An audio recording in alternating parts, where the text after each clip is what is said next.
While most European squads have a renewed hope of making waves in Stage 3, Team Heretics failed to make any major upgrades during the break. They were once Europe's best team. It's just 3 alive, that's all that stands between summon and defeat and victory for Heretics. Jack and Booster in combination. Oh, Niso turns it around, it's all on Mystic.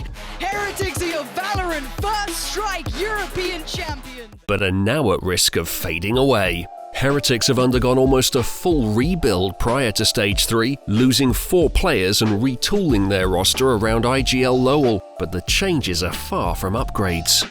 Losing Nukkye AvovA, 2 of Europe's best, to G2 is bad enough, but they traded them for the underperforming Ardiis and paTiTek, along with a presumably large bag of cash. Hits with another, here's where paTiTek comes out to play, but he might not even be needed. Oh, in fact he's dealt with. Doma coming in with the headshots and the round! A 3K, a 1v3 clutch! How has he gotten away with that one? Disappointingly, Heretics didn't bring in big names either, opting instead to pick up untested talent in Monster and Valorant. While they both have some solid fundamentals, they're still far from ready to compete against the big dogs in the region.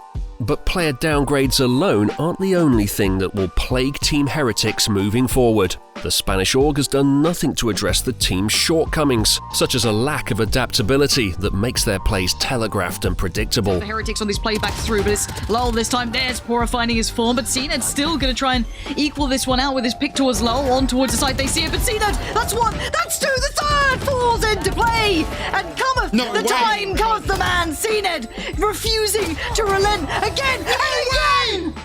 CNED with the A's to put a send on their 12th round. Team Heretics' greatest strength during their victorious first strike run was their formulaic approach to each round, wearing their opponents down with precise tactics. But with more time on the server, other teams have come up with strategies that beat this recipe for success, and Heretics have fallen behind ever since. Players moving up through the spawn, they take a peek, but Mixwell quickly shuts them down, and that's it! For instance, attacking on split against G2, Heretics attempted to take B again and again, but never gained any traction. G2 were constantly one step ahead of Team Heretics, systematically shutting down every attack as it happened. This is where the damage can come in. Nade still to be played with. Down goes the Cosmic Divide, but there's 2 players on the other side of it. They've dealt with Mixwell on the backside, but Aussie's spot, it shouldn't be known. Mixwell's distracting. Ardiis is here. They have no idea about Aussie. He gets away with 2. Mixwell in with another, and it is falling to pieces here.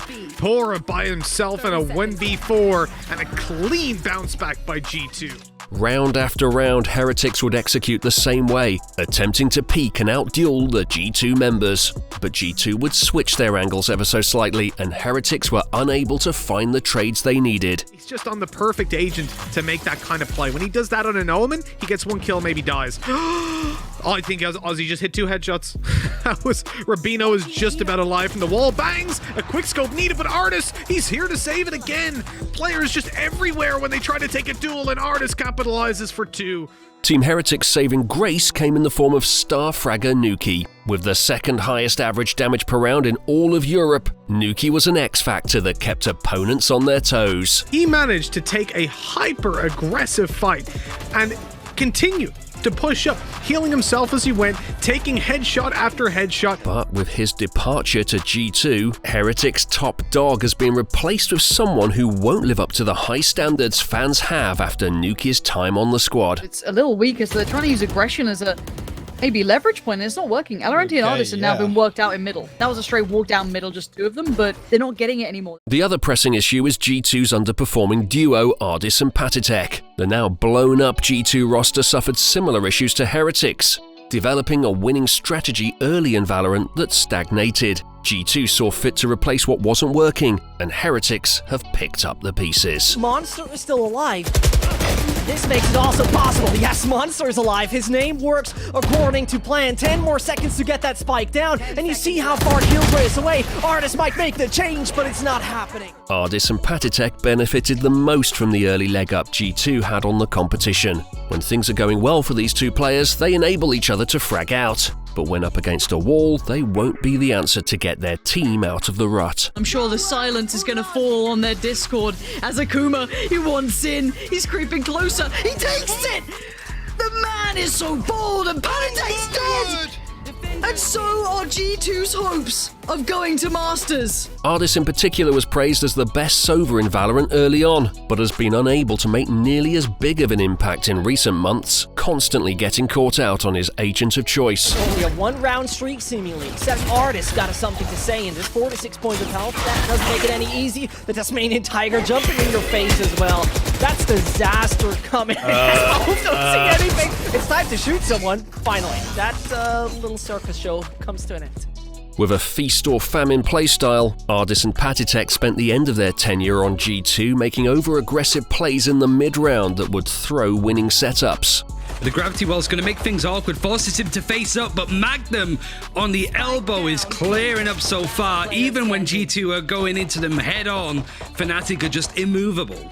Both of these players will need to make up a lot of ground if they want to keep plying their trade at the top. Team Heretics have already dropped out of the open qualifiers for Challengers 1, falling to BK Rog in the round of 64.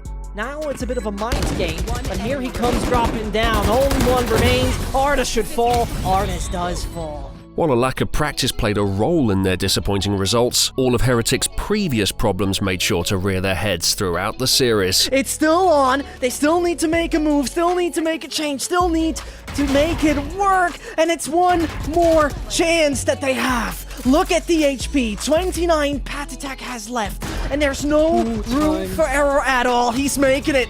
He's absolutely firing through the smoke. And that is the 13-11. Team Heretics are eliminated. Can Team Heretics pull off an amazing comeback story? Hit that subscribe button for more Valorant content.